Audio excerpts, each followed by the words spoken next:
कदम पे आज चलने के लिए युवा उनका विचार को अपने कांधों में लेने का काम किया गया है और बृहद रूप में आदिवासी बचाओ युवा मोर्चा का आज गठन हुआ है और शपथ के माध्यम से इस पवित्र केंद्रीय स्तर सिरमतौली में यह युवाओं के द्वारा आह्वान हुआ है कि आदिवासियों का जो भी मुद्दा होगा, चाहे जमीन का मामला हो, चाहे भाषा का मामला हो, चाहे यहाँ पे हमारी बेटियों के साथ बहन के साथ जो शोषण हो रहा है, तमाम मुद्दों पे आदिवासी बचाओ मोर्चा पहले पायदान पे खड़ा रहेंगे।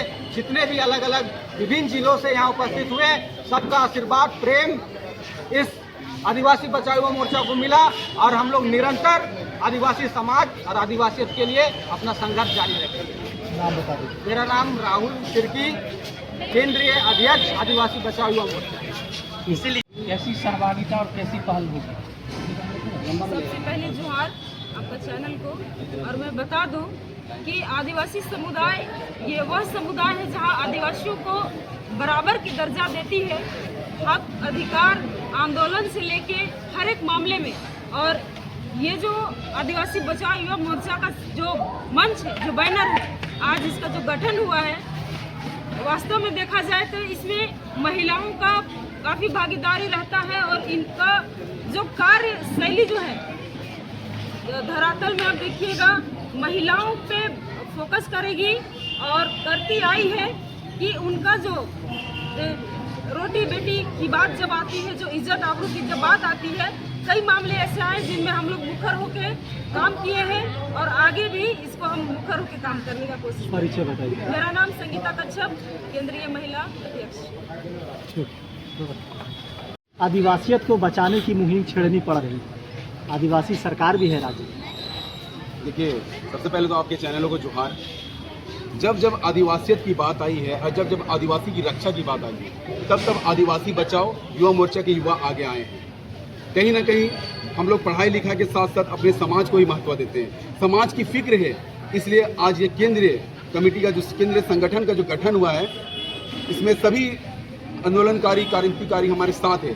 कहीं ना कहीं हम लोग लगातार जल जंगल जमीन की लड़ाई लड़ रहे थे, लेकिन लोग पूछते थे कि आदिवासी बचाओ मोर्चा के अध्यक्ष कौन है, केंद्रीय अध्यक्ष कौन है। तो मैं बताना चाहूँगा, यहाँ जितने भी लोग हैं ना, हम लोग किसी पार्टी से बिलोंग नहीं करते हैं, हम लोग स्वतंत्र हैं। और जहाँ तक आदिवासियत की बात आएगी, स्वतंत्र रूप से सभी पार्टियों का हम लोग विरोध करेंगे, क्योंकि हम लोग कोई पार्टी से नहीं है। ये संगठन है जिसमें सिर्फ और सिर्फ आदिवासियत की बात होगी, आदिवासी की हक अधिकार, जल जंगल जमीन और माटी बेटी की बात होगी। परिचय बताइए। मेरा नाम है आकाश तिर्की, मैं केंद्रीय कार्यकारी अध्यक्ष। 25-26 वर्ष बीत गए, लेकिन आज भी आदिवासियत को बचाने की मुहिम और संघर्ष जारी है। क्या लगता है कि राज्य गठन के बाद अब भी हम इसी लड़ाई में लड़े रहेंगे या फिर विकास कुछ होगा? देखिए, विकास हो ही रहा है, लेकिन जैसा एक उम्मीद था, जैसा हमारे जो पूर्वज लड़ते आए हैं, हमारे जो बिरसा मुंडा हो या फिर जितने भी हमारे क्रांतिकारी हैं, सभी जो लड़ते आए हैं, विकास जैसा होना चाहिए था, जो प्रतिशत होना चाहिए था, अभी तक वो नहीं दिख रहा। और हम लोग जो आज जो गठन हुआ केंद्रीय समिति का आदिवासी बचाओ युवा मोर्चा का, तो ये मतलब हम लोग का जो ये संगठन है लगभग 1.5 सालों से धरातल पे चल ही रहा है, लेकिन इसका पदाधिकारियों का जो चयन नहीं हुआ था, जिसके वजह से हम लोग को कभी कभी थोड़ा बहुत समस्या का सामना करना पड़ रहा था। उसी को देखते हुए और आम जनों का भी एक हम लोग से आग्रह था कि आप लोग इसको गठन करिए, और रांची में ही नहीं, पूरे राज्य में, हर पंचायत में, हर ब्लॉक में, हर जिला में एक आप लोग समिति का विस्तारीकरण करिए, एक प्रतिनिधि मंडल बनाइए, ताकि आप लोग का जो कार्य है पूरे राज्य में आदिवासियों का हित में गति से पर उसका गति मिल सके और हो सके। तो हम लोग का यही प्रयास है कि आज जो केंद्रीय कमेटी का गठन हुआ है, इसके बाद हर पंचायत, हर प्रखंड और हर जिला में आदिवासी बचाओ युवा मोर्चा का एक प्रतिनिधिमंडल होगा, और वहाँ का जो समस्या होगा उसको हम लोग सभी मिलकर सॉर्ट आउट करने का काम करेंगे।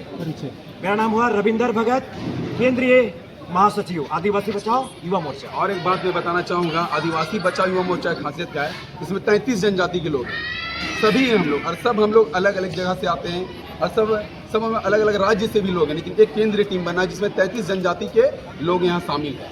जैसे मुंडा हो, करमाली, बेदिया, सभी उरांव, संथाली, सभी को है हम लोग।